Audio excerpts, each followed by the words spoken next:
Hello बच्चों, good morning.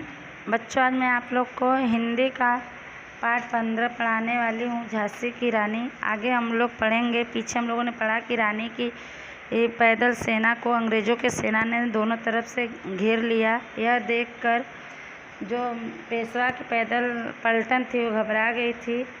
आगे हम लोग पढ़ते हैं। अंग्रेज़ों की कड़ाबीनें, संगीनें और तोपें पेशवाई सेना का संहार कर उठीं।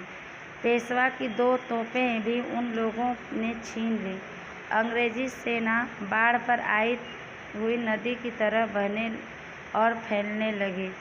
रानी की रक्षा के लिए लाल कुर्ती सवार अटूट शौर्य और अपार विक्रम दिखाने लगे। न कड़ाबीन की परवाह, न संगीन का भय, और तलवार तो मानो उनकी ईश्वरीय देन थी। उस तेजस्वी दल ने घंटों अंग्रेज़ों का प्रचंड यानी तीव्र सामना किया।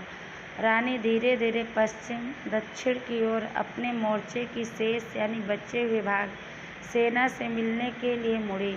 यह मिलान लगभग असंभव था, नामुमकिन था, लेकिन उस भागती हुई पैदल पलटन और रानी के बीच में बहुसंख्यक हुजूर सवार और संगीन वरदान पैदल थे। परंतु उन बच्चे खुचे लाल कुर्ती वीरों ने अपनी तलवारों की आड़ बनाई। यहाँ पे कह रहे हैं कि अंग्रेज़ों की कड़ाबीनें, संगीनें और तोपें पेशवाई सेना का संहार कर उठी, यानी उनको समाप्त कर दी। पेशवा की 2 तोपें भी उन लोगों ने छीन लिया, अपने अधिकार में ले लिया। अंग्रेज़ी सेना नदी पर आई हुई बाढ़ की तरह बढ़ने लगी और फैलने लगी। रानी की सुरक्षा के लिए लाल कुर्ती सवार अटूट शौर्य यानी बहादुरी और बहुत ही विक्रम दिखाने वाले बहादुरी दिखाने लगे। न कड़ाबीन की परवाह थी, न संगीन का डर, और तलवार तो मानो उनकी जैसे लग रहा था ईश्वर की देन थी। उन तेजस्वी दल ने घंटों अंग्रेज़ों का बहुत ही तीव्र प्रचंड सामना किया। रानी धीरे धीरे पश्चिम दक्षिण की ओर अपने मोर्चे की बचे शेष सेना से मिलने के लिए मुड़ी। यह मिलान लगभग नामुमकिन था, लेकिन उस भागती हुई पैदल पलटन और रानी के बीच में बहुसंख्यक यानी बहुत ही अधिक संख्या में हुजूर सवार और संगीन वरदान पैदल थे, लेकिन उन बच्चे खुचे लाल कुर्ती वीरों ने अपनी तलवारों की आड़ बनाई। आगे पढ़ते हैं। रानी ने घोड़े की लगाम अपने दांतों में थामी और दोनों हाथों से तलवार चलाकर अपना मार्ग यानी रास्ता बनाना आरंभ कर दिया। दक्षिण पश्चिम की ओर सोने रेखा नाला था। आगे चलकर बाबा गंगादास की कुटी थी। कुटी के पीछे दक्षिण और पश्चिम की ओर हटती हुई पेशवाई पैदल पलटन। यहाँ पे करें, रानी ने घोड़े की लगाम को अपने दांतों में दबा लिया और दोनों हाथों से तलवार चलाती हुई रास्ता बनाना शुरू कर दिया। दक्षिण पश्चिम की ओर सोने रेखा नाला था। आगे चलकर बाबा गंगादास की कुटी थी, झोपड़ी थी। कुटी के पीछे दक्षिण और पश्चिम की ओर हटती हुई पेशवाई पैदल पलटन थी। आगे, परंतु रानी की दुहत्थी तलवारें यानी दोनों हाथ से चलाने वाली तलवारें आगे का मार्ग साफ करती चली जा रही थी। पीछे के वीर सवारों की संख्या घटते घटते नगण्य हो गई, यानी बिल्कुल खाली हो गई। उसी समय तात्या ने रुहेली और अवधि सैनिकों की सहायता से अंग्रेज़ों के व्यूह पर प्रहार किया। तात्या कठिन से कठिन व्यूह में होकर बच निकलने की रण विद्या में पारंगत पंडित था, यानी निपुण था। अंग्रेज थोड़े से सवारों की लाल कुर्ती का पीछा करने के लिए छोड़कर तात्या की ओर मुड़ गए। सूर्यास्त होने में कुछ विलंब था, यानी देरी था। यहाँ पे बता रहे हैं कि मुंदर रानी के साथ थी। अगल बगल रघुनाथ सिंह और रामचंद्र देशमुख, पीछे कुंवर गुल मोहम्मद और केवल 20-25 बचे खुचे लाल सवार। अंग्रेज़ों ने थोड़ी देर में इन सबको चारों तरफ घेर डाल दिया, यानी घेर लिया। सिमट सिमट कर उस घेरे को कम करते जा रहे थे, परंतु रानी की दोनों हाथ से चलाने वाली तलवारें आगे का रास्ता साफ करती चली जा रही थी। पीछे के वीर सवारों की संख्या धीरे धीरे कम होती चली गई, नहीं के बराबर हो गई। उसी समय तात्या ने रुहेली और अवधी सैनिकों की मदद से अंग्रेजों के व्यूह का प्रहार यानी हमला किया उन पर।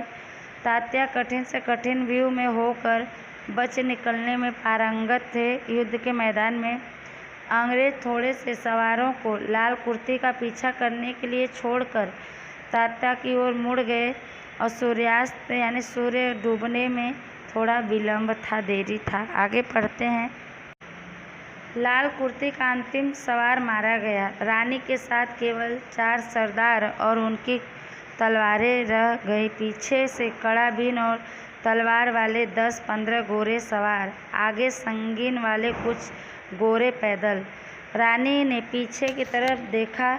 रघुनाथ सिंह और गुल मोहम्मद तलवार से अंग्रेज सैनिकों की संख्या कम कर रहे हैं। एक और रामचंद्र देशमुख दामोदर राव की रक्षा की चिंता में बरकाव यानी बचाव करके लड़ रहा था। रानी ने देशमुख की सहायता के लिए मुंदर को इशारा किया और वह स्वयं संगीन बरदारों को दोनों हाथों की तलवारों से खटाखट साफ करके आगे बढ़ने लगी। एक संगीन बरदार की हूल रानी के सीने के नीचे पड़ी। उन्होंने उसी समय तलवार से उस संगीन बरदार को ख़त्म किया। हूल करारी थी परंतु आते बच गई थी। यहाँ पे कह रहे हैं कि लाल कुर्ती का अंतिम सवार मारा गया। रानी के साथ केवल 4 सरदार और उनकी तलवारें रह गईं। पीछे से कड़ा बीन और तलवार वाले 10-15 गोरे सवार, आगे रंगीन वाले कुछ गोरे पैदल थे। रानी ने पीछे की तरफ देखा तो रघुनाथ सिंह और गुल मोहम्मद तलवार से अंग्रेज सैनिकों की संख्या कम कर रहे हैं। एक और रामचंद्र देशमुख दामोदर की सुरक्षा की चिंता में बचाव करके लड़ रहा था, युद्ध कर रहा था। रानी ने देशमुख की मदद के लिए मुंदर को संकेत किया और वह खुद संगीन बरदारों को दोनों हाथों की तलवारों से खटाखट काटते हुए आगे बढ़ने लगी। एक संगीन बरदार की हूल रानी के सीने के नीचे लग गई। उन्होंने उसी समय तलवार से उस संगीन बरदार को मार दिया। हूल बहुत ही जोर की लगी थी लेकिन उनकी आंतें बच गई। आगे पढ़ते हैं। रानी ने सोचा, स्वराज्य की नींव का पत्थर बनने जा रही हूँ। रानी के खून बह निकला। उस संगीन बरदार के ख़त्म होते ही बाकी भागे। रानी आगे निकल गई, उसके साथी भी दाएं बाएं और पीछे 8-10 गोरे घुड़सवार उनको पछियाते हुए। यहाँ पे कह रहे हैं कि रानी ने सोचा कि स्वराज्य की नींव का पत्थर बांधने जा रही हूँ यानी आज़ादी की शुरुआत करने जा रही हूँ। रानी के खून भी बह रहे थे। उस संगीन बरदार के समाप्त होते ही बाकी भाग गए। रानी आगे निकली, उनके साथी भी दाएं बाएं और पीछे थे। 8-10 गोरे घोड़े पर सवार होकर उनकी पीछा कर रहे थे। आगे पढ़ते हैं। रघुनाथ सिंह पास था। रानी ने कहा, मेरी देह को अंग्रेज न छूने पावे। गुल मोहम्मद ने भी सुना और समझ लिया। यह और भी जोर से लड़ा। एक अंग्रेज सवार ने मुंदर पर पिस्तौल दागी। उसके मुंह से केवल ये शब्द निकले, 22 वाह मैं मरी मेरी देह। भगवान अंतिम शब्द के साथ उसने एक दृष्टि रघुनाथ सिंह पर डाली और वह लटक गई। यहाँ कह रहे हैं कि रघुनाथ सिंह पास था। रानी ने कहा, मेरी देह यानी शरीर को अंग्रेज छूने न पाए। गुल मोहम्मद ने भी यह बात सुना और समझ लिया। वह यह और भी जोर से लड़ा। एक अंग्रेज सवार ने मुंदर पर पिस्तौल चला दी। उसके मुंह से केवल एक ही शब्द निकले, 22 वाह मैं मरी मेरी देह। भगवान अंतिम शब्द के साथ उसने एक बार रघुनाथ सिंह की तरफ देखा और वह लटक गई। आगे पढ़ते हैं। रानी ने मुड़कर देखा, रघुनाथ सिंह से कहा, संभालो उसे, उसके शरीर को वे न छूने पाए। और वे घोड़े को मोड़कर अंग्रेज सवारों पर तलवारों की बौछार करने लगी। कई कटे, मुंदर को मारने वाला मारा गया। रघुनाथ सिंह फुर्ती यानी तेजी के साथ घोड़े से उतरा, अपना साफा फाड़ा, मुंदर के शव को पीठ पर कसा और घोड़े पर सवार होकर आगे बढ़ा। गुल मोहम्मद बाकी सवारों से उलझा यानी लड़ा। रानी ने फिर सोन रेखा नाले की ओर घोड़े को बढ़ाया। देशमुख साथ में ही गया। अंग्रेज सवार 5 रह गए। गुल मोहम्मद उनको बहकावा देकर रानी के साथ हो लिया। रानी तेजी के साथ नाले के निकट आ गई। घोड़े ने आगे बढ़ने से इनकार कर दिया, यानी मना कर दिया। बिल्कुल अड़ गया, यानी वहीं पे रुक गया। रानी ने पुचकारा, कई प्रयत्न यानी प्रयास किए, परंतु सब व्यर्थ, बेकार। वे अंग्रेज सवार आ पहुँचे। यहाँ पे कह रहे हैं कि रानी ने जब मुड़कर देखा तो मुंदर गिरी पड़ी थी। रघुनाथ सिंह से कहा रानी ने कि संभालो उसे, उसके शरीर को वे छूने न पाए, और वे घोड़े को मोड़कर अंग्रेज सवारों पर तलवार से बौछार करने लगी। कई कट गए। मुंदर को मारने वाला भी मारा गया। रघुनाथ सिंह ने बहुत तेजी के साथ घोड़े से उतरे, अपना साफा यानी सर पे जो बांधे थे उसको फाड़ा, मुंदर के शव को पीठ पर बांध लिया और घोड़े पर सवार होकर आगे बढ़ गए। गुल मोहम्मद बाकी सवारों से उलझ गए, उनका सामना करने लगे। रानी ने फिर सोनरेखा नाले की ओर घोड़े को बढ़ाया। देशमुख साथ में ही गया। अंग्रेज सवार 5 रह गए। गुल मोहम्मद ने उनको बहका कर चकमा देकर रानी के साथ हो लिए। रानी तेजी के साथ नाले के नज़दीक पहुंच गई। घोड़े ने आगे बढ़ने से मना कर दिया, बिल्कुल अड़ गया, आगे बढ़ा ही नहीं। रानी ने बहुत प्यार से उसे पुचकारा, कई प्रयास किए, लेकिन सब बेकार गया। तब तक वे अंग्रेज सवार वहां आ पहुंचे थे। आगे पढ़ते हैं। निकाली और रानी पर दाग दी। गोली उनकी बाईं जांघ में पड़ी। वे गले में मोती हीरो का दमदमाता हुआ कंठा पहने हुई थी। उस अंग्रेज सवार ने रानी को कोई बड़ा सरदार समझकर विश्वास कर लिया। अब वह कंठा मेरा हुआ। रानी ने बाएं हाथ की तलवार फेंककर घोड़े की आयाल पकड़ी और दूसरी जांघ तथा हाथ की सहायता से अपना आसन संभाला। इतने में वह सवार और भी निकट आया। रानी ने दाएं हाथ से वार से उसको समाप्त कर दिया। उस सवार के पीछे से एक और अंग्रेज आगे निकल पड़ा।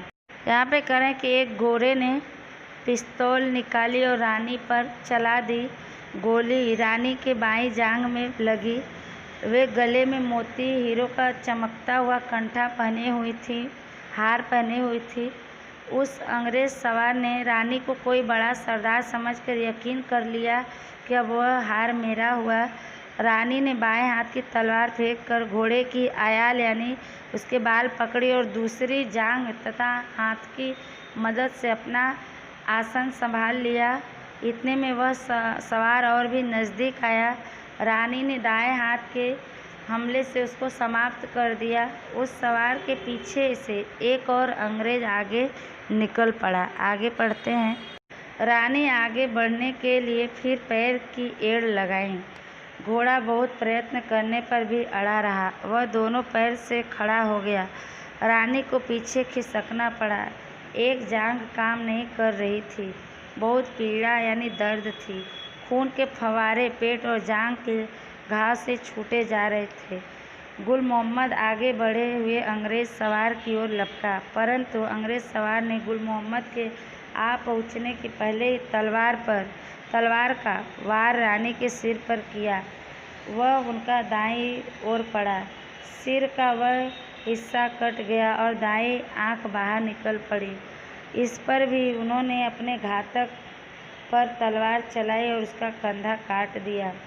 गुल मोहम्मद ने उस सवार के ऊपर कसकर भरपूर हाथ छोड़ा। उसके 2 टुकड़े हो गए। यहाँ कह रहे हैं कि रानी आगे बढ़ने के लिए पैर की एड़ लगाई। घोड़ा बहुत प्रयास करने पर भी अड़ा रहा, वहीं पे टिका रहा। वह दोनों पैर से खड़ा हो गया। फिर रानी को पीछे खिसकना पड़ा। उनका जांघ भी काम नहीं कर रहा था। बहुत दर्द था। खून के फव्वारे पेट और जांघ के घाव से छूट रहे थे यानी निकल रहे थे। गुल मोहम्मद आगे बढ़े हुए अंग्रेज सवार की ओर लपका, लेकिन अंग्रेज सवार ने गुल मोहम्मद के पहुंचने से पहले ही तलवार का वार रानी के सिर पर किया। वह उनकी दाईं ओर पड़ा। सिर का वह हिस्सा कट गया और बाईं आंख भी निकल गई। इस पर भी उन्होंने उन पे हमला करने वाले अंग्रेज पर तलवार चलाई और उसका कंधा काट दिया। गुल मोहम्मद ने उस सवार के ऊपर बहुत तेज़ी से तलवार चलाई और उसके 2 टुकड़े हो गए। आगे पढ़ते हैं। बाकी 2-3 अंग्रेज सवार बचे थे, उन पर गुल मोहम्मद बिजली की तरह टूट पड़ा। उसने एक को घायल कर दूसरे के घोड़े को लगभग अधमरा कर दिया। वे तीनों मैदान छोड़कर भाग गए। अब वहाँ कोई शत्रु न था। जब गुल मोहम्मद मुड़ा तो उसने देखा रामचंद्र देशमुख घोड़े से गिरती हुई रानी को साधे हुए यानी पकड़े हुए हैं। यहाँ करें कि उस अंग्रेज के 2 टुकड़े कर दिए गुल मोहम्मद। बाकी 2-3 अंग्रेज सवार बचे हुए थे, उन पर गुल मोहम्मद बिजली की तरह आक्रमण कर दिए। उसने एक को घायल कर दूसरे के घोड़े को लगभग अधमरा कर दिया, यानी आधा जिंदा आधा मरा। वे तीनों मैदान छोड़कर भाग गए। अब वहाँ कोई दुश्मन न था। जब गुल मोहम्मद मुड़ कर देखे तो रामचंद्र देशमुख घोड़े से गिरती हुई रानी को पकड़े हुए थे। आगे पढ़ते हैं। दिन भर के थके मांदे, भूखे प्यासे और धूल और खून में सने हुए गुल मोहम्मद ने पश्चिम की ओर मुंह फेर कर कहा, खुदा पाक परवरदिगार रहम रहम। उस कट्टर सिपाही की आंखें आंसुओं को मानो बरसाने लगी और वह बच्चों की तरह हिचक हिचक कर रोने लगा। रघुनाथ सिंह और देशमुख ने रानी को घोड़े से संभाल कर उतारा। आवेश में आकर उस अड़ियल घोड़े को एक लात मारी। वह अपने अस्तबल की दिशा में भाग गया। रघुनाथ सिंह ने देशमुख से कहा, एक क्षण यानी पल का भी विलंब नहीं होना चाहिए। अपने घोड़े पर इनको होशियारी के साथ रखो और बाबा गंगादास की कुटी पर चलो। सूर्यास्त हुआ ही चाहता है। देशमुख का गला रूंधा हुआ था। बालक दामोदर राव अपनी माता के लिए चुपचाप रो रहा था। रामचंद्र ने पुचकार कर कहा, इनकी दवा करेंगे, अच्छी हो जाएंगी, रो मत। रामचंद्र ने रघुनाथ सिंह की सहायता से रानी को संभाल कर अपने घोड़े पर रखा। यहाँ कह रहे हैं कि दिन भर के थके मांदे, भूखे प्यासे, धूल और खून में लिपटे हुए गुल मोहम्मद ने पश्चिम की ओर मुँह कर कहा, खुदा पाक परवरदिगार रहम कर, यानी कृपा कर, दया कर। उस कट्टर सिपाही की आंखें आंसुओं को माने बरसाने लगी, यानी आंखों से आंसू गिरने लगे और वह बच्चों की तरह हिचक कर रोने लगे। रघुनाथ सिंह और देशमुख ने रानी को घोड़े से संभाल कर उतारा। गुस्से में आकर उस अड़ियल घोड़े को एक लात मारी। वह अपने अस्तबल की ओर भाग गया। रघुनाथ सिंह ने देशमुख से कहा कि अब एक पल के लिए भी देरी नहीं होनी चाहिए। अपने घोड़े पर इनको समझदारी के साथ रखो और बाबा गंगादास की कुटी पर ले चलो। सूर्यास्त होने ही वाला है। देशमुख का गला रूंधा हुआ था। बालक दामोदर अपनी माँ के लिए चुपचाप रो रहा था। रामचंद्र ने बहुत प्यार से पुचकार कर कहा, इनकी दवा करेंगे, अच्छी हो जाएंगी, तुम रो मत। रामचंद्र ने रघुनाथ की सहायता से रानी को संभाल कर अपने घोड़े पर रखा। आगे है। रघुनाथ सिंह ने गुल मोहम्मद से कहा, कुंवर साहब, इस कमजोरी से काम और बिगड़ेगा। याद रखिए अपने मालिक ने क्या कहा था। अंग्रेज अब भी मारते काटते दौड़ धूप कर रहे हैं। यदि आ गए तो रानी साहब की देह का क्या होगा। गुल मोहम्मद चौंक पड़ा। साफे की छोर से आंसू पोंछे। गला बिल्कुल सूख गया था। आगे बढ़ने का इशारा किया। वह द्रुत गति यानी बहुत तेज गति से बाबा गंगादास की कुटी पर पहुँचे। बिलखते हुए दामोदर राव को एक ओर बिठलाकर रामचंद्र राव ने अपनी वर्दी पर रानी को लिटाया और बचे हुए साफे से उनके सर के घाव को बांधा। रघुनाथ सिंह ने अपनी वर्दी पर मुंदर के शव को रख दिया। गुल मोहम्मद ने घोड़े को जरा दूर पेड़ों से जा अटकाया। बाबा गंगादास ने पहचान लिया। बोले, सीता और सावित्री के देश की लड़कियां हैं ये। रानी ने पानी के मुंह के लिए मुंह खोला। बाबा गंगादास तुरंत गंगा जल ले आए, रानी को पिलाया। उनको कुछ चेत यानी होश आया। मुंह से पीड़ित स्वर में धीरे से निकला, हर हर महादेव। उनका चेहरा कष्ट यानी तकलीफ के मारे बिल्कुल पीला पड़ गया। अचेत हो गए यानी बेहोश हो गए। बाबा गंगादास ने पश्चिम की ओर देखकर कहा, अभी कुछ प्रकाश है, परंतु अधिक विलंब नहीं। थोड़ी दूर घास की एक गंज लगी हुई है, उस पर चिता बनाओ। यहाँ कह रहे हैं कि रघुनाथ सिंह ने गुल मोहम्मद से कहा, कुंवर साहब, अगर कमजोरी के साथ और काम बिगड़ेगा, अगर इस तरह आप हिम्मत हार जाएंगे तो याद रखिए अपने मालिक ने क्या कहा था। अंग्रेज अब भी मारते काटते दौड़ धूप कर रहे हैं। यदि यहाँ आ गए तो रानी साहब के शरीर का क्या होगा। गुल मोहम्मद ने उनकी बात सुनकर चौंक पड़ा। साफे की किनारे से आंसू पोंछा, गला बिल्कुल उसका सूख गया था। आगे बढ़ने का इशारा किया और बहुत तेज गति से बाबा गंगादास की कुटी पर पहुँचे। ये लोग बिलखते हुए रोते हुए दामोदर राव को एक ओर बिठाकर रामचंद्र राव ने अपनी वर्दी पर रानी को लिटाया और बचे हुए साफे से उनके सर के घाव को बांध दिया। रघुनाथ सिंह ने अपनी वर्दी पर मुंदर के शव को रख दिया। गुल मोहम्मद ने घोड़े को जरा दूर पेड़ों से अटका दिया। बाबा गंगादास ने पहचान लिया, बोले, सीता और सावित्री के देश की ये लड़कियां हैं। रानी ने पानी पीने के लिए मुंह खोला। बाबा गंगादास ने तुरंत गंगा जल ले आए, रानी को पिलाया। उनको कुछ होश आया। मुंह से पीड़ित यानी दुख दर्द भरे आवाज़ में धीरे से निकला, हर हर महादेव। उनका चेहरा दर्द के मारे पीला पड़ गया था और वो बेहोश हो गए। बाबा गंगादास ने पश्चिम की ओर देखकर कहा, अभी कुछ प्रकाश है यानी उजाला है, लेकिन हमें देरी नहीं करनी चाहिए। थोड़ी दूर पर घास गजी हुई है, उसी पर चिता बनाओ। आगे पढ़ते हैं। मुंदर की ओर देखकर बोले, यह इस कुटी में रानी लक्ष्मीबाई के साथ कई बार आई थी। इसका तो प्राणांत हो गया। प्राणांत का मतलब होता है प्राण का अंत होना, निकल जाना। रघुनाथ सिंह के रुद्र कंठ से केवल जी निकला। उसके मुंह में बाबा ने गंगा जल की कुछ बूंदें डाली। रानी फिर थोड़े से चेत में आई। कम से कम रघुनाथ सिंह इत्यादि को यही जान पड़ा। दामोदर राव पास आ गया। उसको वही हुआ कि माँ बच गई और फिर खड़ी हो जाएगी। उत्सुकता के साथ उनकी ओर टकटकी लगाई। रानी के मुंह से बहुत टूटे स्वर में निकला, ओम वासुदेवाय नमः। इसके उपरांत उनके मुंह से जो कुछ निकला वह अस्पष्ट था, यानी साफ साफ नहीं था। होठ हिल रहे थे। वे लोग कान लगाकर सुनने लगे। उनकी समझ में केवल 3 टूटे हुए शब्द आए, नैनम दहति पावकः मुखमंडलम प्रदीप्त हो गया। मुंदर की तरफ देखकर बाबा गंगादास बोले कि यह रानी लक्ष्मीबाई के साथ इस कुटी में कई बार आ चुकी है, इसका भी अंत हो गया। रघुनाथ सिंह रुद्र गले से बोले कि जी।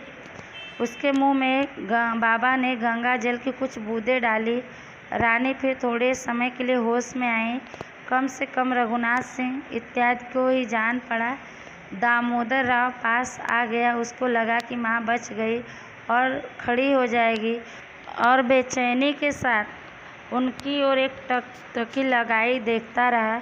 रानी के मुंह से कुछ टूटे स्वर में निकला, ओम वासुदेवाय नमः। इसके बाद उनके मुंह से कुछ निकला, जो भी वह साफ न था। होठ हिल रहे थे। वे लोग कान लगाकर सुन भी रहे थे, लेकिन उनके समझ में केवल 3 टूटे हुए शब्द निकले थे, नैनम दहति पावकः मुखमंडल प्रदीप्त हो गया। सूर्यास्त हुआ। प्रकाश का अरुण पुंज दिशा के भाल पर था। उसकी अगणित रेखाएं गगन में फैली हुई थी। देशमुख ने बिलख कर कहा, झांसी का सूर्यास्त हो गया। रघुनाथ सिंह बिलख बिलख कर रोने लगा। दामोदर ने चित्कार किया यानी चिल्लाया।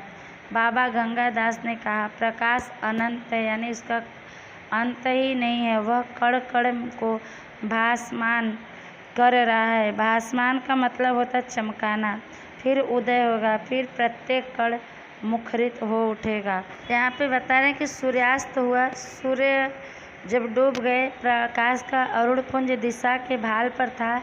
उसकी अगणित रेखाएं, जिसका कोई गिनती ही नहीं है, गगन में फैली हुई थी। देशमुख ने बिलख कर कहा रोते हुए कि झांसी का सूर्यास्त हो गया, यानी अंत हो गया। रघुनाथ सिंह बिलख बिलख कर रोने लगा। दामोदर भी चिल्लाया। बाबा गंगादास ने कहा प्रकाश अनंत है, उसका कोई अंत नहीं है। कण कण को चमका रहा है, फिर से उदय होगा, फिर प्रत्येक यानी हर एक कण मुखरित हो उठेगा। मुखरित होना अर्थात बोल उठेगा हर एक कण। बच्चों, यह पाठ आपका समाप्त हुआ। आप लोग वीडियो को ध्यान से सुनिएगा। लेसन जो भी आपको पूरा करना है शब्दार्थ लिख लीजिएगा। तब तक के लिए धन्यवाद।